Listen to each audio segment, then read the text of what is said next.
प्रेरणास्पद कथा YouTube channel पर मैं धनंजय जैन आप सभी का हार्दिक अभिवादन करता हूँ। छोटी सी कहानी डीजे की जुबानी।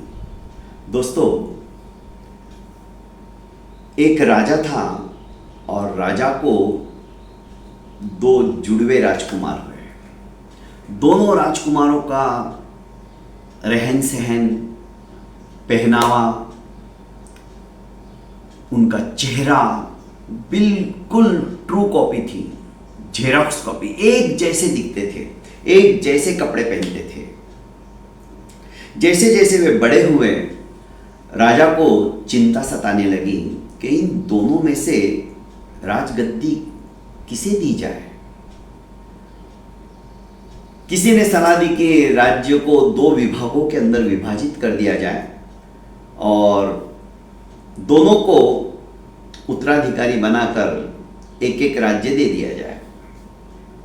राजा ने कहा, नहीं, राज्य को यदि हमने दो विभागों में विभाजित किया तो राज्य कमजोर हो जाएगा और हो सकता है आपस में ये दोनों लड़ भी लेंगे। हमें ऐसा कोई कदम नहीं उठाना चाहिए। एक विद्वान अमात्य ने कहा कि महाराज, यदि आप बुरा न मानो तो इन दोनों राजकुमारों की एक प्रतियोगिता रखी जाए। प्रतियोगिता ऐसी होनी चाहिए, उसमें उनकी बुद्धिमत्ता, राज्य को विकसित करने की बातें, ये सब कुछ अंतर्निहित हो, विचक्षणता परिलक्षित होती हो। ऐसा कुछ प्रस्ताव, ऐसी कुछ शर्त इनके सामने रखी जाए तो परख भी हो जाएगी कौन राज्य को अच्छी तरह से चला सकता है। उसे आप उत्तराधिकारी घोषित कर दीजिए।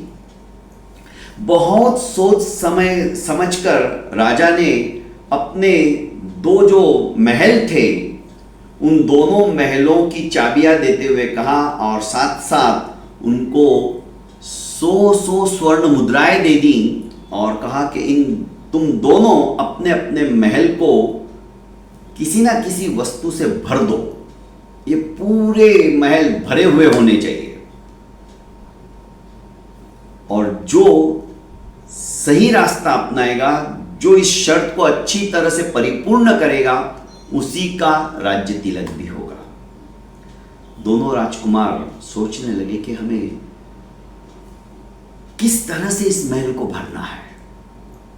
जो 1, 2, 3 सेकंड पहले पैदा हुआ था, उसने सोचा कि पिताजी ने बोल तो दिया है, पर अब 100 स्वर्ण मुद्राओं में मैं क्या लाऊंगा, क्या भरूंगा, इतना बड़ा भव्य महल।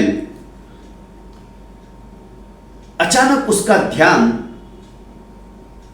जो नगर की गंदगी को, कचरे को वहन करके ले जाने वाली गाड़ी थी, उसकी तरफ गया। बस उसके दिमाग में विचार कौंध गए कि हम पूरे शहर के, नगर के कचरे को लाकर आराम से इस महल को भर सकते हैं और इसमें ज्यादा खर्चा भी नहीं होगा। 100 स्वर्ण मुद्राएं दी, ये तो मुश्किल से 5 स्वर्ण मुद्राओं में मेरा काम हो जाएगा। उल्टा मैं इन स्वर्ण मुद्राओं को बचाऊंगा तो पिताजी भी खुश होकर मुझे राज्य तिलक दे देंगे कि इसने पैसा भी बचाया और दिव्य भव्य ऐसे महल को भी भर दिया। उसने काम शुरू कर दिया। इधर जो छोटा था, छोटे राजकुमार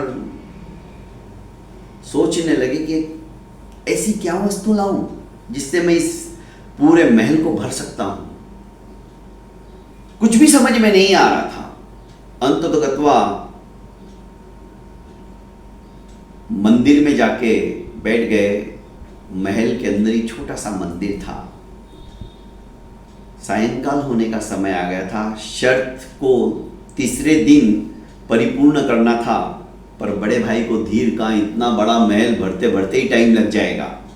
तो उसने तो काम शुरू कर दिया था और ये सोच में ही था कि मैं ऐसी क्या वस्तु लाऊं जिससे मैं भर सकूं। जब कुछ भी जवाब दिमाग में नहीं आया तो मंदिर में भगवान के आगे जाकर बैठ गए। अंधेरा सा छाने लगा था। इतने में दासी आई और सोचा कि राजकुमार मंदिर में बैठे और अंधेरा हो रहा है। उसने आकर एक छोटा सा दीपक प्रज्वलित कर दिया। जैसे ही उजाला हुआ, राजकुमार के दिमाग में भी उजाला आ गया।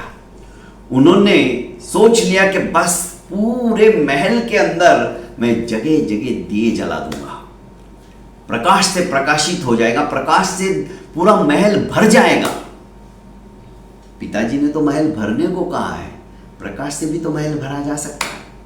बस ये विचार आते ही शर्त के पहले उन्होंने जगह जगह छोटे छोटे दिए जलाकर संपूर्ण महल को प्रकाश से प्रकाशित कर दिया, भर दिया। जब राजा दोनों के महल को देखने के लिए निकले अपने अमात्य जनों के साथ में, तो सबसे पहले जब बड़े वाले राजकुमार के वहां पे गए, जो जुड़वा था और थोड़ा पहले जन्मा था, तो जैसे ही उसने दरवाजा खोला तो गंदगी की बदबू से सबने अपने नाक के ऊपर अपने हाथ रख लिए। राजा ने कहा, बेवकूफ तूने किया क्या है ये? तो उल्टा कहने लगा कि पिताश्री, सिर्फ 100 स्वर्ण मुद्राओं में क्या होगा, और मैंने तो आपकी मुद्राएं भी बचाई है, सिर्फ 5 स्वर्ण मुद्राओं में मैंने इतना सब कुछ भर दिया। पिताजी उसके कुछ बोले नहीं, अर्थात राजा ने कुछ जवाब नहीं दिया। और छोटे के वहां पर जब जाने लगे तो जैसे ही दरवाजा खोला गया, चारों तरफ प्रकाश ही प्रकाश था, और इस छुटके ने जगह जगह अगरबत्तियां भी लगा दी थी जो कि खुशबूदार थी। पूरे सुवास से वो महक रहा था महल, और प्रकाश से प्रकाशित हो रहा था। उसने भी सिर्फ 5 स्वर्ण मुद्राओं में ही ये कुछ किया, और बची हुई स्वर्ण मुद्रा अपने पिताजी के हाथों में रख दी। पिताजी गदगद हो गए उसके, और कहने लगे कि यही मेरा सच्चा उत्तराधिकारी है, और ये मेरे राज्य की धुरा को अच्छी तरह से वहन कर सकता है। दोस्तों, बुद्धिमत्ता के साथ में यदि हम कोई काम करते हैं, सोच समझकर हम यदि कोई काम करते हैं, तो उसका परिणाम भी बहुत सुखद और अच्छा होता है। बहुत बहुत धन्यवाद दोस्तों। प्रेरणास्पद कथा यूट्यूब चैनल को लाइक कीजिए, सब्सक्राइब कीजिए, और ज़्यादा से ज़्यादा अपनों को शेयर कीजिए। प्रणाम।